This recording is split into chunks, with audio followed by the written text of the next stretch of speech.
All right, well, welcome everybody to the Chicago Area Homeopathy Study Group, Class 2. And we'll get started with, first I want to go over the tests that we gave out last time. I'll go through the questions and then answer them. So the first question was to define the law of similars. I think I did that pretty well last time, so I'm not going to go into it. Most people, actually that wasn't a badly answered one, but basically, yes, a substance that can produce symptoms in a healthy individual, that same substance can be used to treat a sick person with those same symptoms. That's the basis of homeopathy. True or false? The use of homeopathic remedies has no side effects or adverse reaction.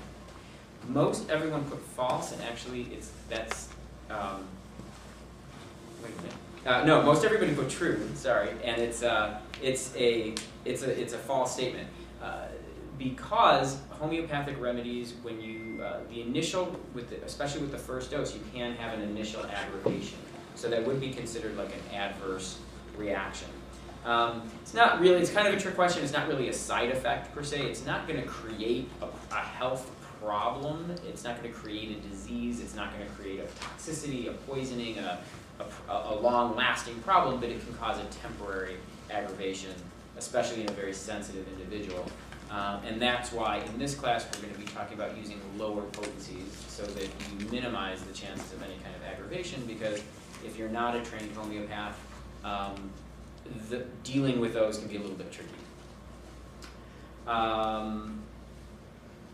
The use of true or false, the use of homeopathic remedies can cause potentially harmful interactions with prescription drugs. That is false. There really are no harmful interactions with homeopathic remedies and prescription drugs. There are interactions with herbs and drugs, sometimes vitamins and drugs, but no negative reactions with remedies and drugs. On the other side of the coin, going in the other direction, being on a lot of prescription medications can interfere with the remedy's ability to work. Not 100%, but it can interfere with the body's ability to heal to some degree. So the remedy can sometimes have to be needed to be repeated more often if you're on a lot of suppressive medication. But there's not like an interaction where taking a remedy is going to cause the drug to work more or less. The next true-false question: for the most severe fatal epidemics of human history, including typhoid, cholera, malaria, pneumonia, the results of homeopathic treatment in terms of mortality rates are equal to or surpass both past and current conventional medical treatment. And that is true. I believe, did I talk to you last week about the Weight of Evidence, the book that's coming out that goes through all these epidemics? There were whole entire villages that were treated, for example, with homeopathy for pneumonia. Those results surpassed the villages that were treated with the old school conventional medicine, which is not surprising because this is before the time of antibiotics. But these villages, the results that they had in the areas where they were treated with homeopathy, if you take that information that they had from 200 years ago and compare it to today, conventional medical treatment, treated antibiotics in the hospital, all the high-tech stuff that we have now, those results in the past still exceed the results that we're getting now. So if you're talking about skilled homeopaths treating patients with these severe infectious diseases, the results of homeopathy is excellent. It's just the results are kind of have been buried and they're just starting to be uncovered now, and they're certainly not being publicized now. They're not being funded by pharmaceutical companies doing all these widespread studies today. There are actually quite a few studies, but there's research going on all the time, but not to the scale, unfortunately, that we see with conventional medicine, and it's largely a funding problem. What is the most common homeopathic remedy prescribed for acute physical trauma or injury? The answer to that one is arnica, right? And the number 6, what is the most common homeopathic remedy prescribed for sudden emotional grief from a loss or a death of a loved one? and the remedy for that is Ignatia. So these are two examples. It's probably not the best thing that I'm bringing them up now because I'm giving you examples. These are examples of sort of remedies that are exceptions to the rule being that typically for most conditions, we don't have a specific homeopathic remedy for a specific condition. It all depends on all the things we've talked about. It depends on all of the individual symptoms of the patient. But there are times when there are certain remedies that are so commonly, so indicated for particular situations, because those situations tend to be so similar that a remedy can almost always be prescribed and be of benefit. So arnica, if you sprain your ankle, most ankle sprains in the first 24 hours look pretty much the same. It's red, it's swollen, it's painful, it's tender to touch. So arnica is almost always indicated. However, a few days down the road, a remedy may be indicated because now the disease or condition starts to differentiate. Some people are going to feel better in the morning. Some people are going to feel worse in the morning. Some people are going to feel better with pressure. Some people are going to feel worse from pressure. So it can start to change, and then a new, more specific remedy becomes indicated. Who is the founder of homeopathy? Samuel Hahnemann. And number 8, this is an interesting one. Who is the first person to write about the concept of the law of similars? So not the law of similars, but the concept of the law of similars. It was way before Hahnemann. It was the very first medical person that we know of, I think, more or less. Maybe that's not a true statement, but it's Hippocrates, the father of medicine. He actually, all the way back in the day, was talking about that concept. And we talked last time about how there are certain instances where allopathy actually, there are some conventional medications that work homeopathically, even though they're conventional medicine. That's the exception to the rule. Okay, number 9, this is a little more involved. If a remedy triggers an initial aggravation, you should, multiple choice here, A, not worry, this is a sign of healing and the remedy should be repeated as soon as possible. B, wait for the aggravation to pass and then take the remedy again as soon as the aggravation passes. A lot of people put that one, and that's close, but not quite the best answer. C, know that this is the sign of a poorly chosen remedy. That's absolutely not the case. And D, wait for the aggravation to pass. This is the correct answer. So if a remedy triggers an initial aggravation, you should, D, wait for the aggravation to pass, then continue to wait for some improvement, then take the remedy again after that improvement has started to diminish. The next question was define the difference between an acute and chronic disease. Most people had a pretty good idea of this. An acute disease tends to be something that is can be self-limiting, not always, but it's something that is a recent disease. It just came on. It's fairly new. It can oftentimes be self-limiting. There are the concerns or the treatment goal of an acute condition is to basically help it pass as quickly as possible, speed up that recovery time by boosting the body's ability to heal, and decrease the chances of symptoms becoming chronic or long-lasting. So a chronic disease is something that's been there for a longer time.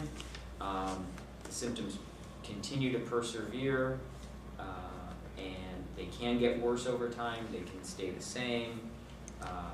They can ebb and flow. They can get better or worse. They can be intermittent. They can kind of come and go, but they're there over more the long term. That's the difference there. So this course we're going to be talking mostly about prescribing for acute conditions, and chronic prescribing is generally better left to a trained homeopath because it's just a lot more complicated to try to treat. How does homeopathy work in 50 words or less? I think that's the topic of what we talked about last time, and we're going to talk a little bit more about that today.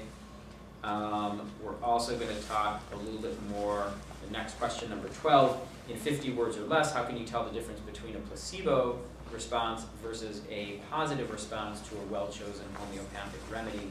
We're going to talk about that today.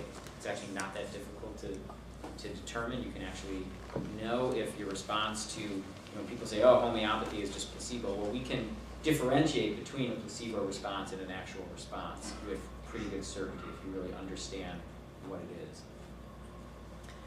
Question 13, how many homeopathic remedies effectively treat sciatica?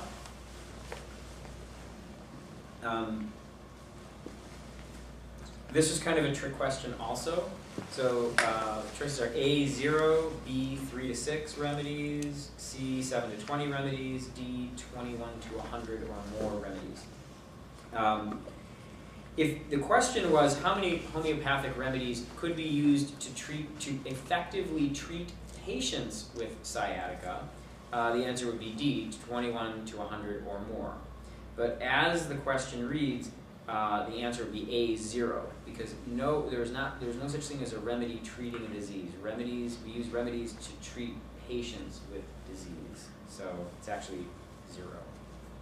The next one is trickier. Number 14, the last question. Why is it that you don't actually know if a remedy you've chosen or you've taken is homeopathic or not until after you've taken the remedy? So it's kind of a philosophical question. When I place an order with a pharmacy and we order 100 homeopathic remedies, I'm ordering all these homeopathic remedies. I'm giving patients homeopathic remedies to take. Philosophically though, actually, the remedy that I'm giving is just a remedy that's prepared in accordance with the guidelines of how homeopathic remedies are prepared, which is diluted and succussed, which we'll talk about. But homeopathic specifically implies that we're treating a like with a like. So we don't know if we're treating a similar with a similar until we've actually given the remedy, and if it works, if it triggers a healing response, then by default we know that it did fit with how the law of similars works. It was a similar remedy. A similar remedy will trigger a healing reaction, and the patient will tend to get better. If there's no response, then the remedy obviously wasn't very similar, therefore it wasn't really homeopathic. It was just a natural remedy that you gave. It didn't work because it wasn't homeopathic. But if it's truly homeopathic, if it's truly similar, it should trigger a healing response as defined by the law of similars. Does that make sense? Can you extrapolate? So if you have, say, a patient with a sprained ankle, how is it similar enough to treat the sprain? I know you touched on that last time, but can you, just by definition, give an example, or maybe as you said, emotional grief. I mean, grief is even a better one. If you have ignatia, how does that? How is it similar enough? Yeah.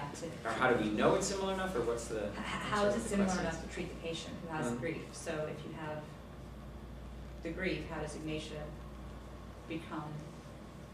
You're not treating grief, you're treating whatever's in you that's making you feel this way. So the question is, how do you know if how do you know if a remedy is similar to the patient?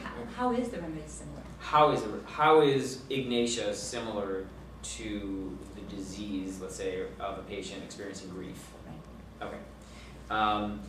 And the answer to that is when we start studying these remedies, that information is contained in the materia medica, which is the body of information about. So there's a known body of knowledge of information about all of these remedies, about how they affect patients. So what would happen if you gave a crude dose of ignatia to a healthy patient?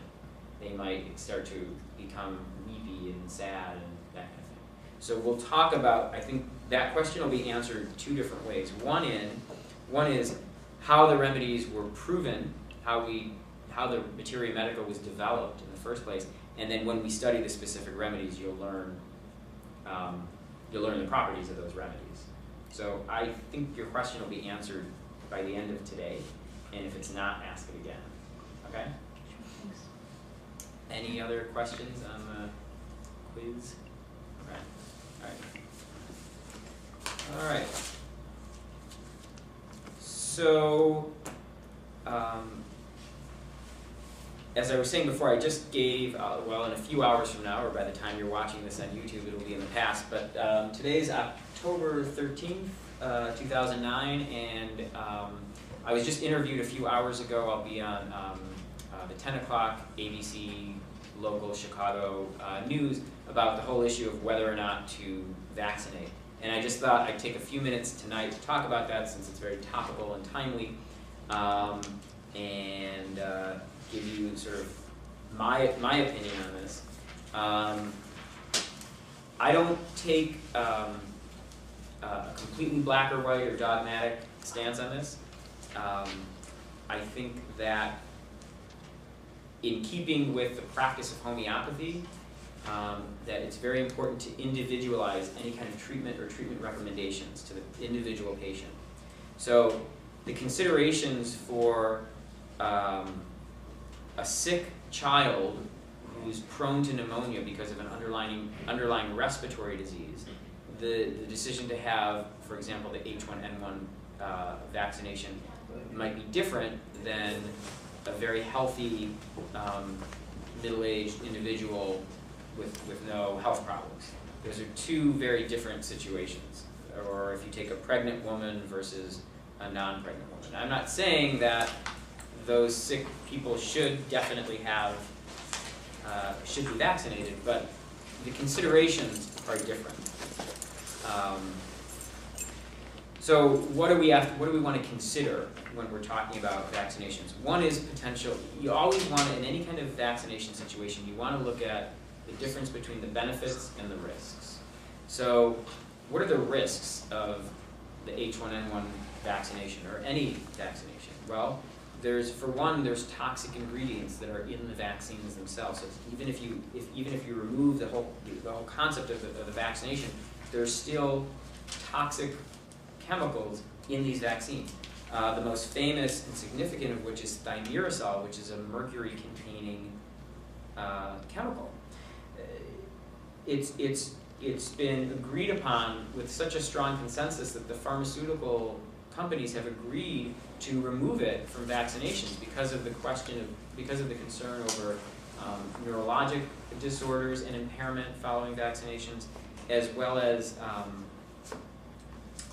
possible links with autism. So the pharmaceutical industry a while back agreed to remove this from vaccines. However, for the current H1N1 vaccine, I think it's because of the production of it and everything that's had to happen so quickly and making so much so fast, they've removed that restriction. The government removed that restriction of, and so now there are unacceptable levels of thimerosal mercury in the current, in most of the batches of the H1N1 vaccine. So that's a problem. There's also aluminum in a lot of these. There's formaldehyde. So there's no doubt that there are side effects. I think what's under debate is the incidence of the side effects and the neurologic complications. They exist, absolutely. And any health expert will tell you that, if you initiate a program to vaccinate an entire population, you are going to have people that are going to get sick because of the vaccination. The question is, will less people get sick from the vaccination as they will from the illness? And that's a big question. And that's what's not so, a lot of health experts would have you believe that that is so well known. It's really not so well known. And there's a lot of gray area and misunderstanding there, because how often are these side effects going unreported or underreported?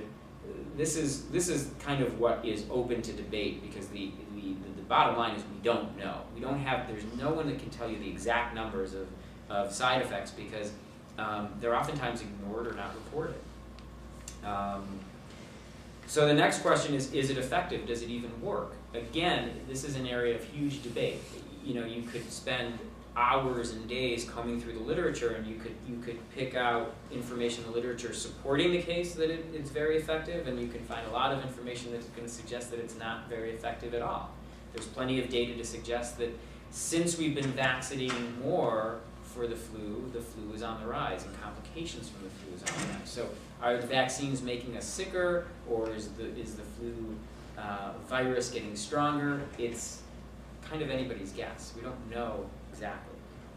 The other issue to consider then is, what kind of illness are you vaccinating for? And how harmful is that illness? And again, that goes back to the state of the individual at the time. If a healthy person exposed to the flu virus is either not going to get the flu in the first place, or if they do, it'll be very mild, they'll fight it off, and they'll be fine.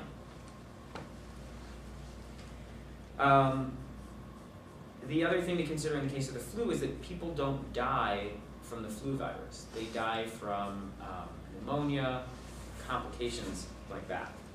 Again, most healthy people don't die from pneumonia. You're not a perfectly healthy person walking around with no vitamin D deficiency, eating a healthy diet and a healthy lifestyle,